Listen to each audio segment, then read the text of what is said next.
puis nous sommes arrivés sur les hauteurs de Tatke et on nous a annoncé que Donké avait été repris. Alors, ça nous est tombé dessus, un truc comme ça. On a dit, mais c'est pas possible qu'un poste de l'armée française tombe aux mains des Viet Minh. Alors qu'il était tenu par des légionnaires, des vrais combattants d'élite. Et il est tombé. Alors on s'est dit, mais il y a quelque chose qui se passe qui n'est pas très catholique, qu'on n'arrive pas à saisir, puisqu'on n'avait pas d'informations particulières. Voilà.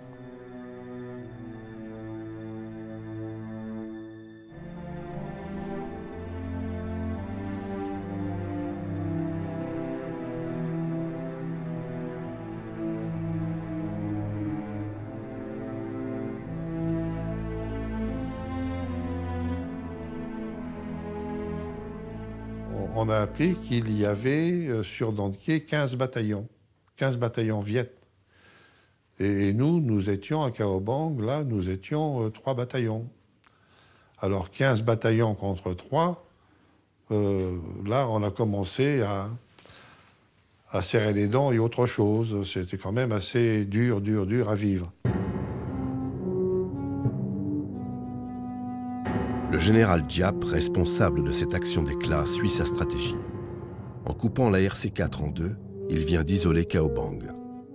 Et ces hommes, qui au prix d'un travail énorme ont transformé la nature en piège, attendent maintenant patiemment leurs adversaires pour les anéantir.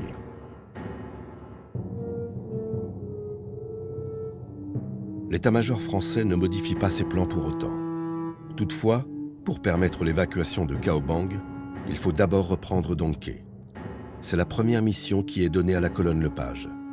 Forte de 2400 hommes, elle se met en route le 1er octobre. La colonne se scinde en plusieurs éléments pour occuper des positions stratégiques autour de Donké. Le Napa et surtout le Nakeo. Quand on a pénétré au Napa pour tenir la position, on est tombé sur une vraie installation de Viet.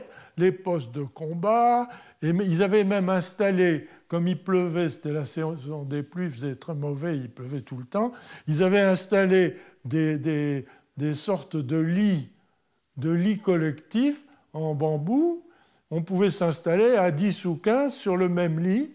On se mettait les uns à côté des autres sur les lits. On a dit merci les Viet, nous.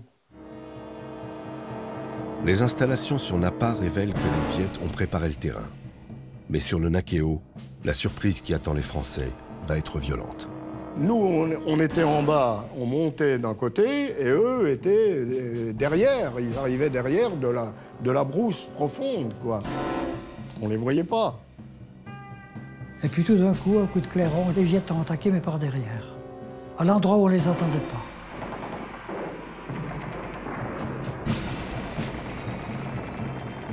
Ils sont arrivés en horde hurlante et mitraillante. On s'est replié, il fallait bien se replier, dans la vallée. Et les Viet ont anéanti la première compagnie du bataillon de marche du 8e RTM en un quart d'heure. Là, c'était la guerre farouche, au couteau, à la grenade. Au matin du 3 octobre, après une nuit de combats terribles, notamment sur le Nakeo, la reprise de Donké paraît de plus en plus illusoire, tant les hommes engagés sur le terrain sont harcelés de toutes parts. C'est alors presque par inadvertance que le sens de cette manœuvre va enfin être révélé aux soldats de la colonne Lepage. Notre radio Doudou Keïta, qui est mort dans les combats, et qui était un garçon adorable mais très compétent, nous appelle, Sport et moi, et nous dit « Il y a un truc énorme qui se passe, je viens d'entendre la radio de Singapour. » Et elles annoncent l'évacuation de Cao Bang. Nous, on ne le savait pas, personne ne le savait. On se dit, mais c'est pas possible. Et les Viet, donc, vont le savoir, parce que les Viet, ils étaient tout le temps sur les fréquences de Singapour, les fréquences chinoises, etc.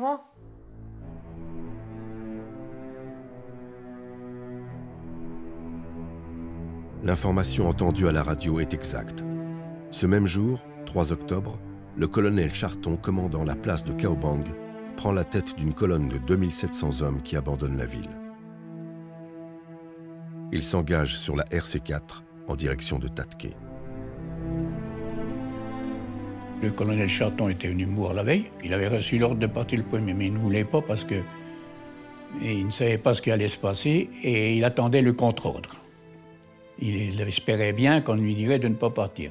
Enfin, finalement, c'était impossible. Il a fait tout est sauté à l'intérieur de la ville, tout ce qu'il pouvait y avoir. Tout était miné, sauté. Et puis, on n'est parti que le 3 octobre.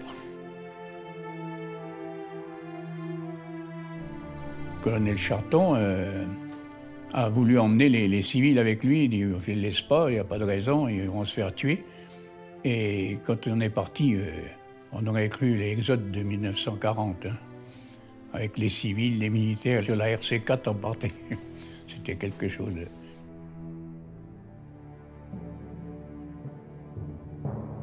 Pendant ce temps, autour de Donquet, la situation devient dramatique pour les hommes de la colonne Lepage qui sont débordés de toutes parts.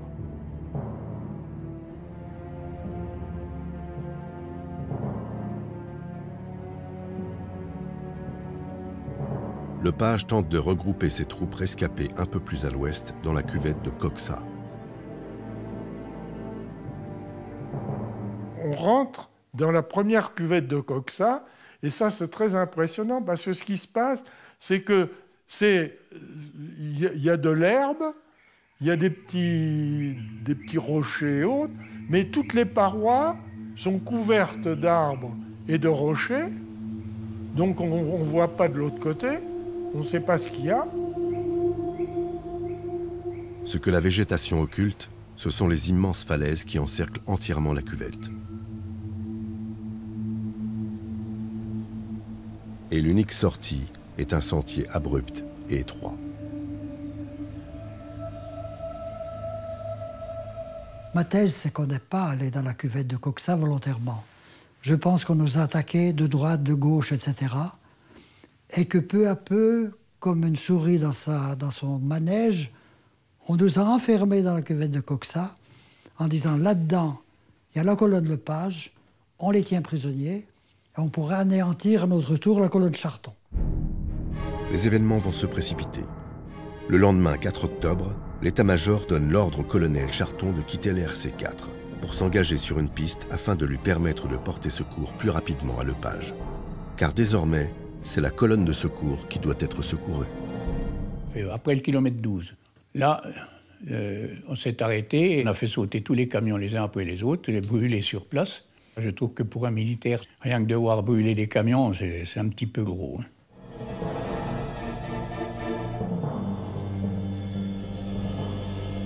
On a eu ordre de prendre la piste de Coenlep. Les pistes existaient sur les cartes, mais c'était de la jungle. On suivait le ruisseau et puis tout le monde à colonne par un avec les civils, vous n'avez qu'à voir ce que ça peut donner. C'était catastrophique. Il faut être fou pour avoir l'idée de replier une ville dans ces conditions. Alors je ne sais pas si vous présentez colonne par un, ouvrir une piste au coupe-coupe, c'est quand même pas coton. Et là, ça retarde la marche. Cette colonne qui s'étend sur plusieurs kilomètres et qui progresse de quelques centaines de mètres à peine par heure permet au général Diap de refermer son piège. Les troupes de son armée populaire, maîtresse du terrain, s'abattent sur la colonne Charton. Non, on a fait quand même une quinzaine de kilomètres, même pas 10 kilomètres, puis la tête de convoi était accrochée déjà, ça y était. On a commencé d'être allumé, etc. Alors là, il fallait recevoir des ordres, passer à droite ou à gauche pour essayer de décrocher, pour essayer de prendre les viettes par derrière. Pour vous parler, il y en avait tellement que je ne risquais pas de les prendre par derrière.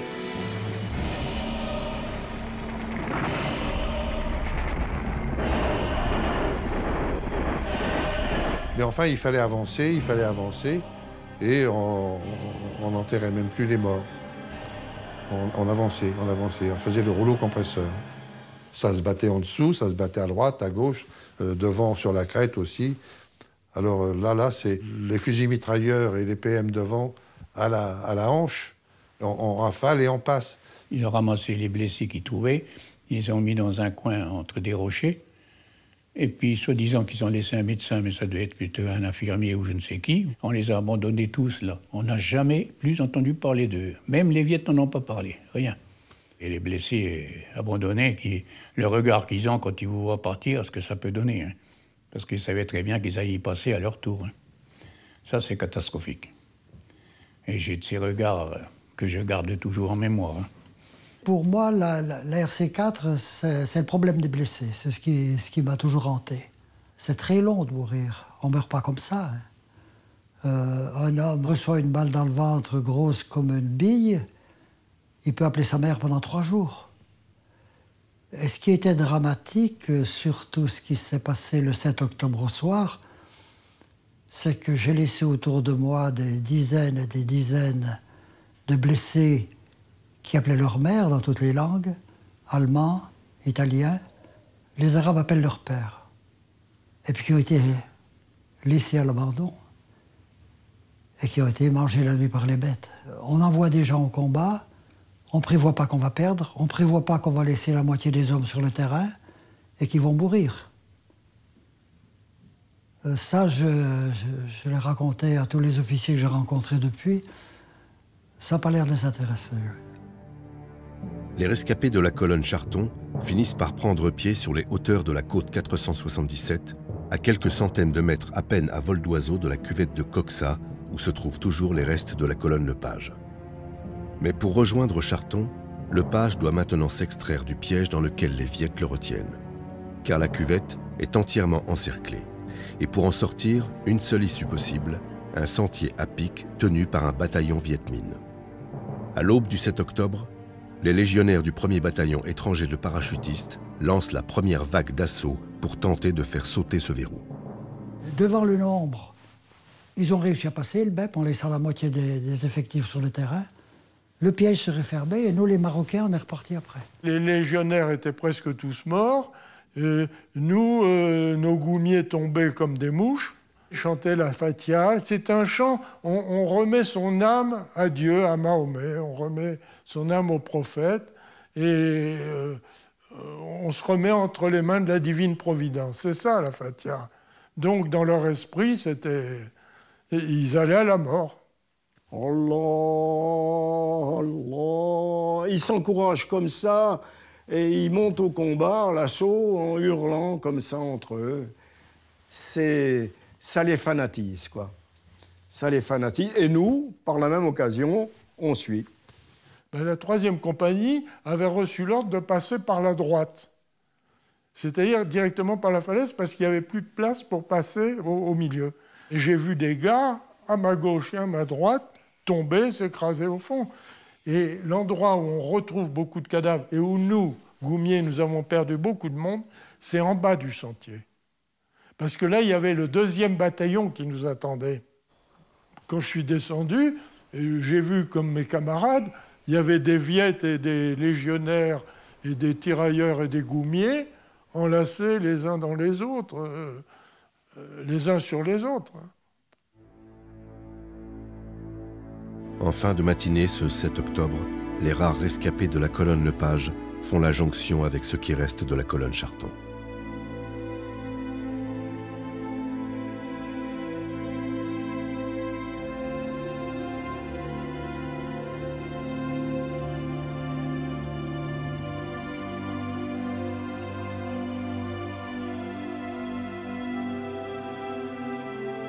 Et il y avait le curé de Caoban qui a fait un truc. Hein. Il a donné sa bénédiction à tous ces gens qui étaient en train de mourir. Et aux vivants et aux morts. Et lui, il a été fait prisonnier en arrivant à Donquet. On ne l'a jamais revu, il a disparu. Il n'y a plus d'unité. Il n'y a plus de technique, il n'y a plus qu'un gars qui est sergent, qui est lieutenant, qui rassemble les hommes autour de lui, ou les hommes qui se rassemblent autour de lui parce qu'il est blanc puis qu'il a un galon. Il n'y a plus de commandement, il n'y a plus de radio, il n'y a plus d'ordre.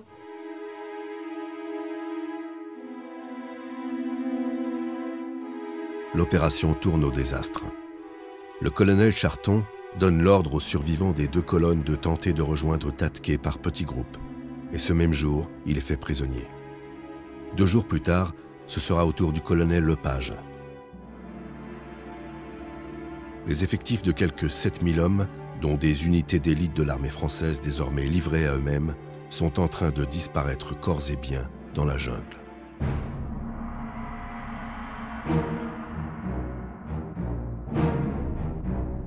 Nous, au lieu de prendre comme tous les autres, légionnaires, goumiers, dont ceux du premier Tabor, ils ont pris la vallée de Banka et ils ont foncé en pensant que la vitesse les sortirait du pétrin. Mais ce qui s'est passé, c'est que les Viettes ont été tellement vite qu'ils sont remontés à toute allure et qu'ils ont fait des petites embuscades les unes derrière les autres. Ce qui fait que les gars qui arrivaient à sauter une embuscade, ils tombaient sur la suivante. Et nous, on a décidé de passer à contre-pente dans l'ouest, c'est-à-dire à l'endroit d'où venaient les Viettes. C'était un coup génial. On était dans le dos des Viettes.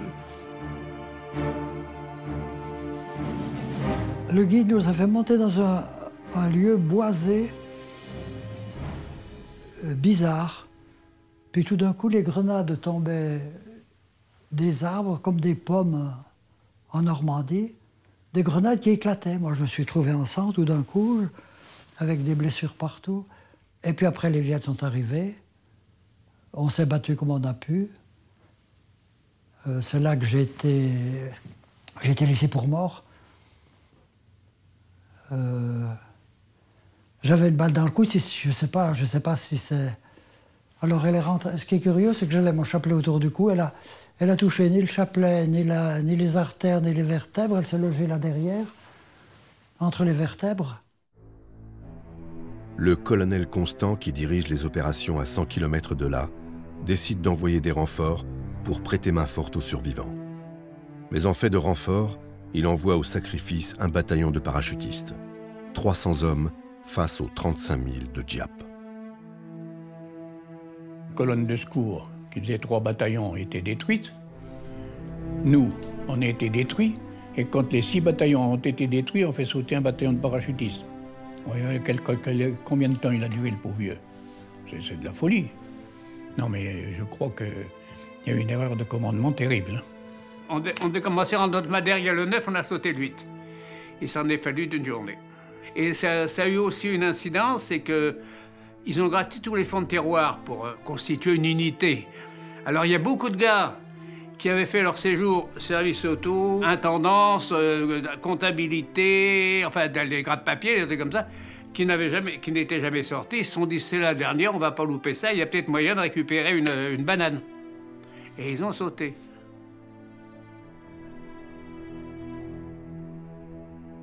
Et ils sont pratiquement tous morts en captivité.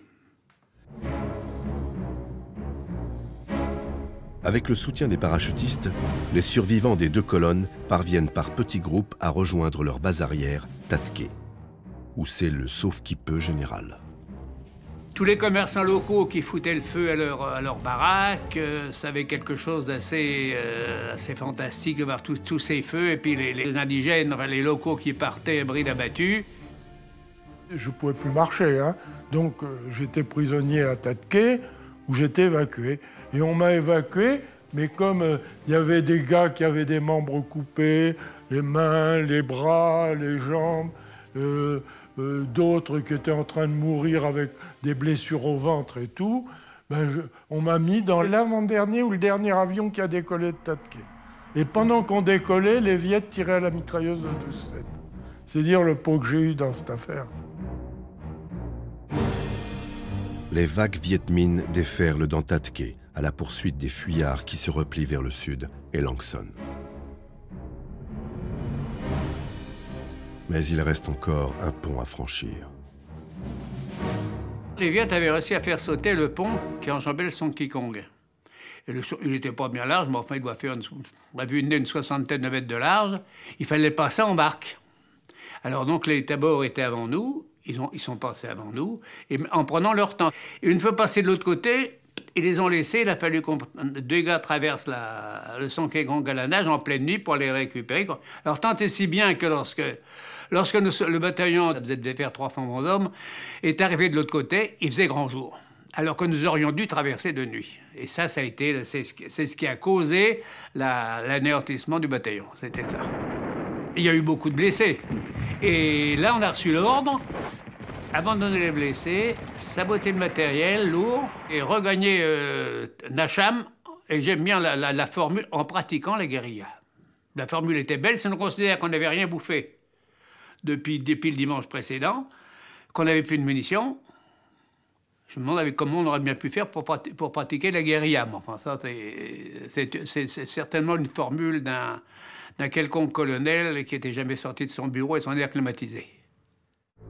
Les premiers rescapés ayant réussi à échapper aux Viet Minh arrivent enfin à Lang Son, là où se trouve l'état-major du colonel Constant, celui qui a dirigé à distance toute cette opération.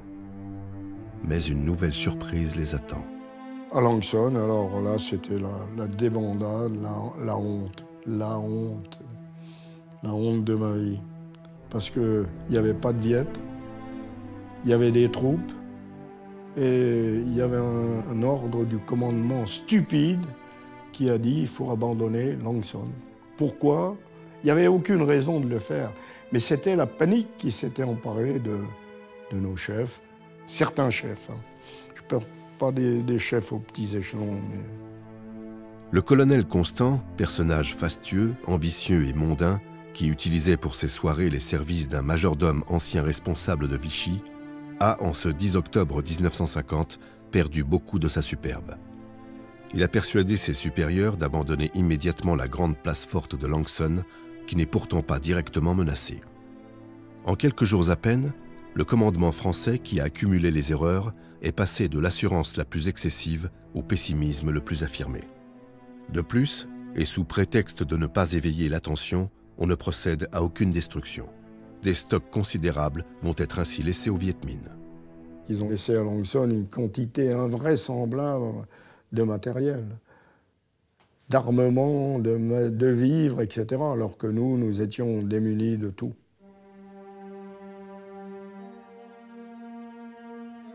Mais ils sont nombreux, tous ceux qui n'ont pas réussi à rejoindre Lang Son et qui errent encore au beau milieu de la jungle. Moi, je suis resté 9 jours sans manger.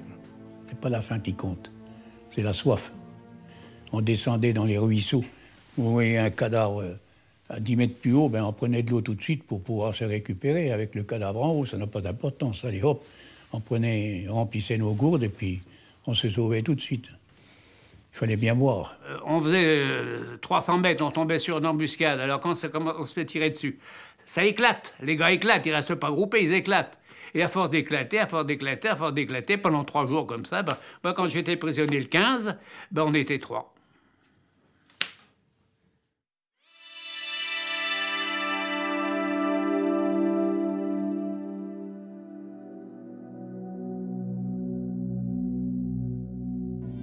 Et puis, j'ai vu une clairière ensoleillée dans laquelle il y avait des Français, des soldats de l'armée française, qui étaient en train de manger une boule de riz rouge. C'est le riz des montagnes.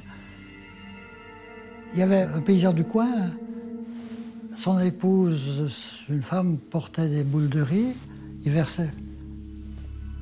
Je dis, mais c'est pas possible qu'on a mangé, je croyais rêver. Et puis je suis descendu dans cette clairière, je mangeais. Puis après, je me suis aperçu que la clairière était un piège et que nous étions prisonniers. Et j'ai beaucoup d'admiration pour cette façon de faire des prisonniers. Parce qu'ils nous ont attirés, ils nous ont donné à manger, et puis après, ils nous ont pris nos armes, et on était prisonniers. Une gosse qui est venue avec ses buffles, et vous savez que les buffles, quand il y a un Européen, il lève le nez, hein, et ça, il nous repère de loin, hein, parce qu'on ne sent pas comme les coins les gens du coin. Eux, ils ne se lavent pas au savon. Et nous, bien qu'il y avait longtemps qu'on n'était pas lavé au savon, on a toujours une petite odeur, les buffles. La fille est venue, puis elle nous a vus, cachés dans les buissons. Alors elle a retourné les buffles, Je dis, bon, elle va s'en aller, elle est partie. Mais 1 heure après, c'était une compagnie complète de Viettes qui nous avait encerclés. Et puis, allez, les 4 prisonniers. On avait l'impression qu'on était les seuls à avoir été prisonniers, que les autres étaient passés.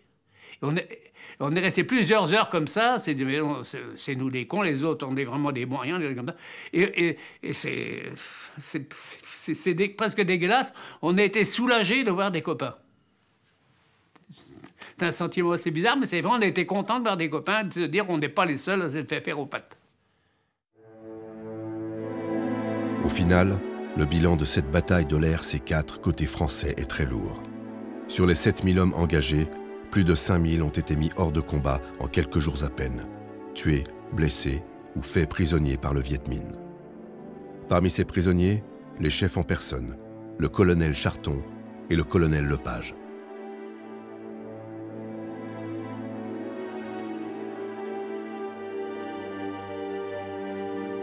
Des captifs qu'on dirige maintenant vers des villages éloignés de la haute région et qui vont faire office de camps de prisonniers.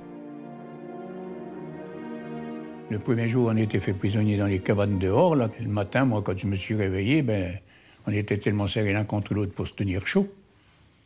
Celui qui était avec moi, devant moi, il était mort.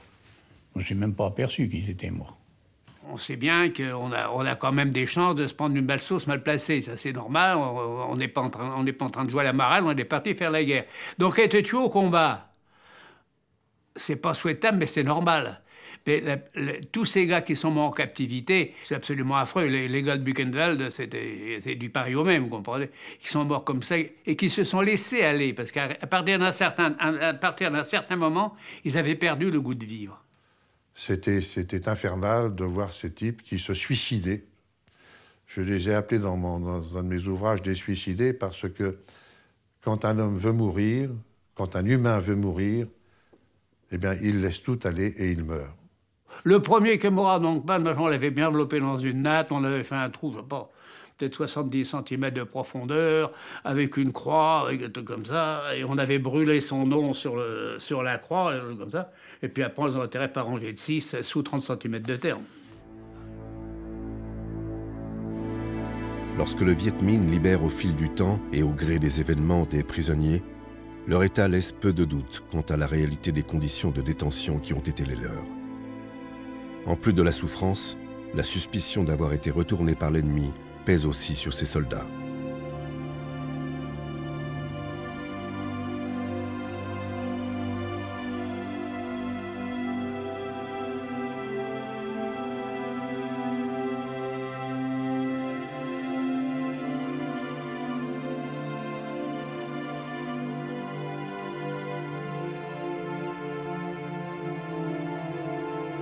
Pour les jeunes survivants qui rêvaient d'aventure, l'épilogue est cruel. Leur retour en métropole n'est pas fêté, loin de là. La majeure partie de l'opinion se désintéresse de ce conflit lointain et de ses péripéties.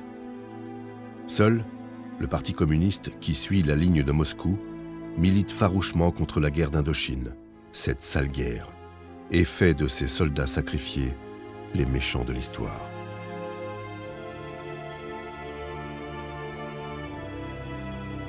On revenait des centaines de prisonniers blessés, etc. Il fallait nous cacher. Il fallait nous cacher ou nous dénigrer, quoi. Il fallait ne pas parler de cette guerre. Les seuls qui en parlaient, finalement, c'était les communistes. Parce qu'on a débarqué de nuit à Marseille parce qu'il fallait éviter de recevoir des cailloux, des boulons. Sinon, il y a eu des cercueils qui ont été lapidés, bon. Partout où je me présentais pour trouver du boulot, on me demandait ce qu'on appelle maintenant un curriculum vitae. Je disais, rien, j'ai passé mon bac et puis après je suis parti en Indochine. Quoi, Indochine? La lourde. On ne voulait pas de moi.